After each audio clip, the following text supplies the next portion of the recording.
Hello viewer, আসসালামু আলাইকুম। কেমন আছেন সবাই?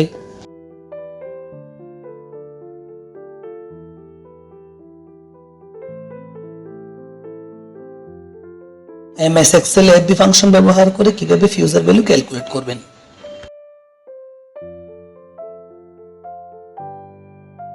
প্রথমে আসি আমরা এফবি ফাংশন বা ফিউজার ভ্যালু কি।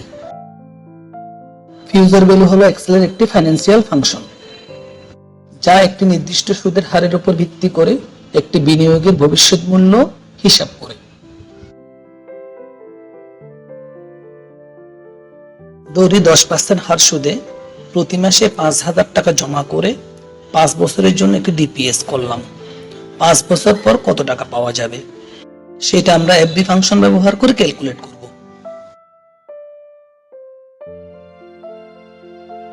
প্রথমে এফবি ফাংশনের সিনট্যাক্সটা দেখে নিই।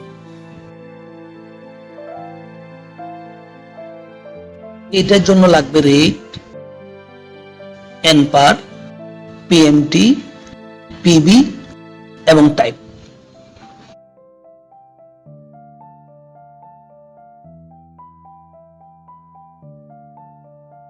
এখানে রেট মানে ইন্টারেস্ট রেট অর্থাৎ সুদের হার। এখানে সুদের হার হবে 10%। এনপার মানে হচ্ছে নাম্বার অফ পিরিয়ডস অর্থাৎ সময় বা ইনস্টলমেন্ট। এখানে এনপার হবে 5। এখানে পিএমটি মানে পেমেন্ট বা প্রতি মাসে টাকার পরিমাণ, আর এখানে পিএমটি হবে 5,000। পিবি মানে প্রেজেন্ট ভ্যালু অর্থাৎ ঋণের পরিমাণ। এখানে ঋণের কোনো বিষয় নাই, তাই এটা জিরো হবে। টাইপের ক্ষেত্রে আমরা 0 বা 1 ইউজ করতে পারি। মাসের প্রথমে পেমেন্ট করলে টাইপ হিসেবে 1 ইউজ করতে হয়, আর মাসের শেষে পেমেন্ট করলে টাইপ হিসেবে 0 ইউজ করতে হয়। সাধারণত কোনো কিছু না দিলে 0 হিসেবে ধরা হয়। এফবি হচ্ছে ফিউচার ভ্যালু অর্থাৎ 5 বছর পর টাকাটা কত হবে।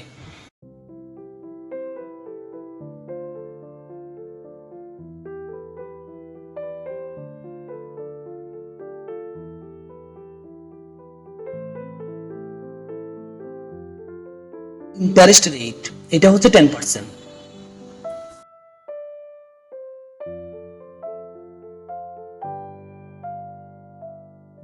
পেমেন্ট পিরিয়ড মানে এনপার, এটা হবে 5। পার মান্থ ইনস্টলমেন্ট মানে পিএমটি, এটা হবে 5,000। ইউজার ভ্যালু মানে এফবি, যেটা বের করতে হবে।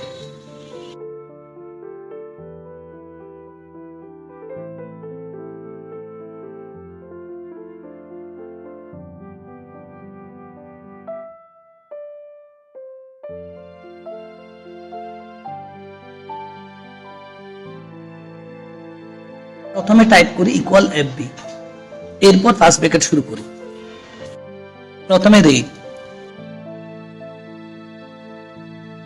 রেটের জন্য রেটের সেলটা সিলেক্ট করি। সুদের হার সবসময় বছরে হিসাব করা হয়। এটাকে মাসে আনার জন্য 12 দিয়ে ভাগ করি, এরপর কমা, এরপর এনপার। এনপার হিসেবে 5 ইয়ার সিলেক্ট করি। যেহেতু এটা বছরে দেওয়া আছে, এটাকে মাসে আনার জন্য 12 দিয়ে গুণ করি, এরপর কমা, এরপর পিএমটি অর্থাৎ পার মান্থ ইনস্টলমেন্ট, এটা হবে 5,000, এরপর কমা। এখন পিবি, পিবি মানে প্রেজেন্ট ভ্যালু বা লোন।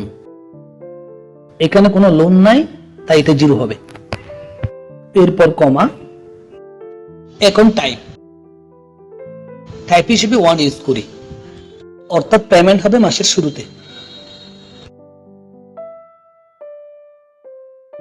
এরপর ব্র্যাকেট শেষ করি, তারপর এন্টার দিই। এখানে কারেন্সি হিসেবে ডলার দেওয়া আছে, আর ডলার তুলে দেওয়ার জন্য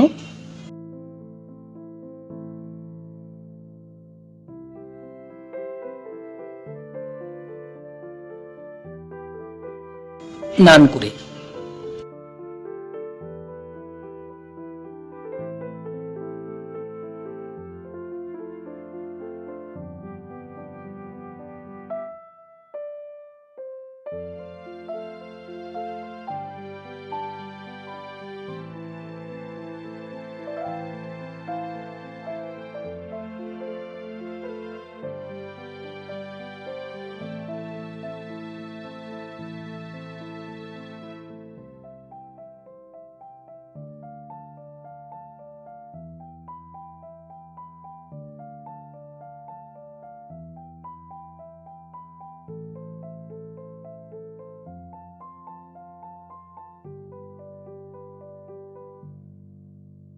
কোন টাইপ হিসেবে 1 এর পরিবর্তে 0 ইউজ করে দেখি কি হয়।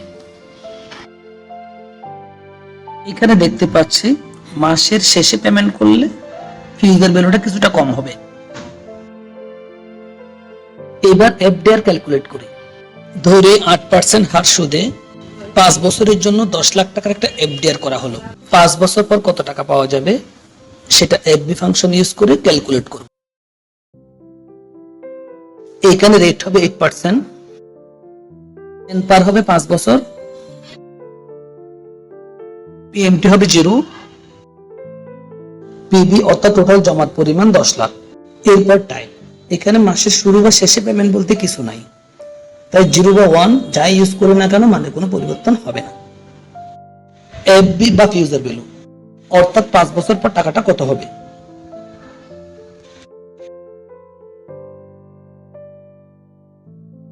Interest rate 8%, এনপার 5 years,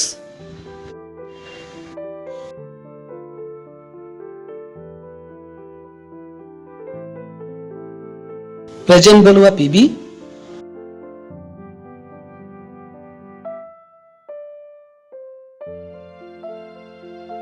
10 lakh.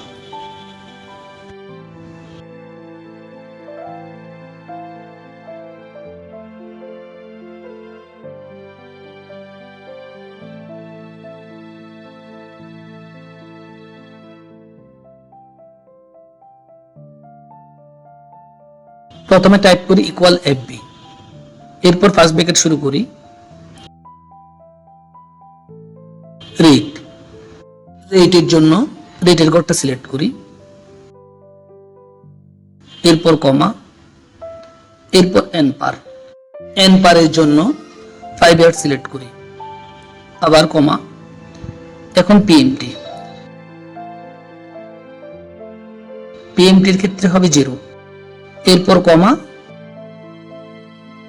PB, PB হবে 10 লক্ষ, এরপর কমা, এরপর টাইপ, টাইপ হিসেবে 0 সিলেক্ট করি, এরপর ব্র্যাকেট শেষ করি, তারপর এন্টার দিই।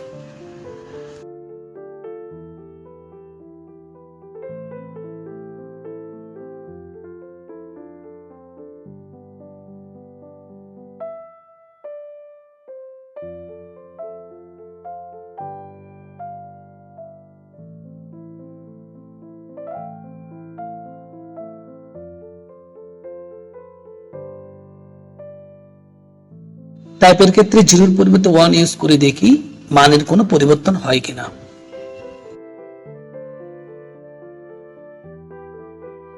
অর্থাৎ এখানে টাইপ হিসেবে 0 বা 1 যাই ইউজ করি না কেন মানের কোনো পরিবর্তন হবে না।